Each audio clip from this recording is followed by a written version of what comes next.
When Stalin ruled the Soviet Union, he emphasized retaking territories that had previously been part of the Russian Empire. And by the end of World War II, the USSR controlled all the Russian Empire's lands, barring two regions, Finland and Poland. In Finland's case, Stalin initially aimed to annex the entire country, but Finnish resistance prevented full Soviet control. But Poland's situation was different. By 1945, it was fully occupied by the Red Army. So why did Stalin opt to create the Polish People's Republic, as opposed to creating a Polish Soviet Socialist Republic within the Soviet Union? To understand why Poland was not fully annexed, we first need to examine how Poland gained its independence.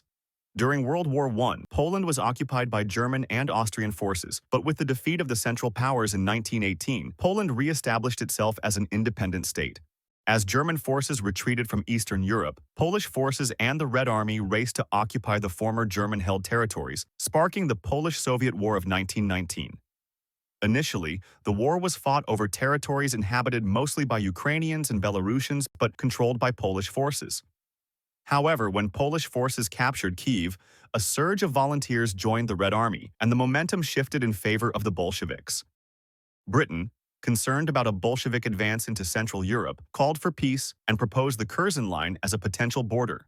Lenin and most of the Bolshevik Central Committee rejected this offer, deciding instead to continue fighting with the aim of taking all of Poland.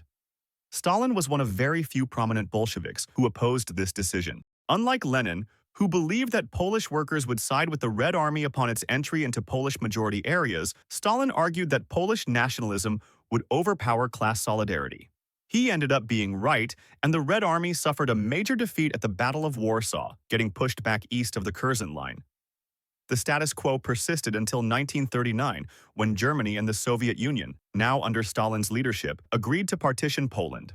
The new border between Germany and the USSR now roughly followed the Curzon Line. However, this border did not last long, as Germany invaded the Soviet Union in 1941. By 1945, Poland was fully occupied by Soviet forces, and the USSR had considerable freedom to shape its post-war future. The Western Allies, aiming to maintain relations with the USSR, especially with hopes of Soviet support against Japan, and in the creation of the United Nations, largely agreed to Soviet control over Poland. This presented the Soviet Union with the chance to fulfill its ambitions from 25 years earlier. So why didn't Stalin choose to fully incorporate Poland into the Soviet Union? The answer is straightforward. Annexing Poland would have come at a high cost with no real benefits. Stalin had learned from the First Soviet-Polish War and from the Polish resistance during World War II that nationalism was deeply rooted among the Polish people, making any attempt to assimilate Poland into the Soviet Union likely to meet with strong resistance, similar to what the USSR experienced in the Baltic states. The difference is that controlling a discontented population of 1 million Estonians is much more doable than managing 25 million rebellious Poles. Furthermore, an unstable Poland within the USSR could also inspire other Soviet nationalities to resist, posing a serious threat to the stability of the multinational Soviet state.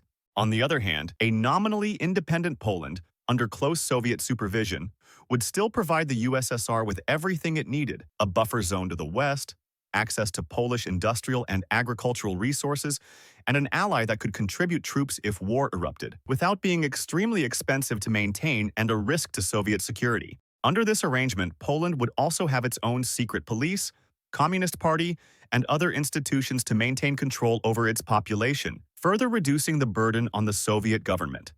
And so, on February 19, 1947, the Polish People's Republic was proclaimed. Thank you for watching. And a big thank you to my supporter on Patreon, Rostislav, 1917.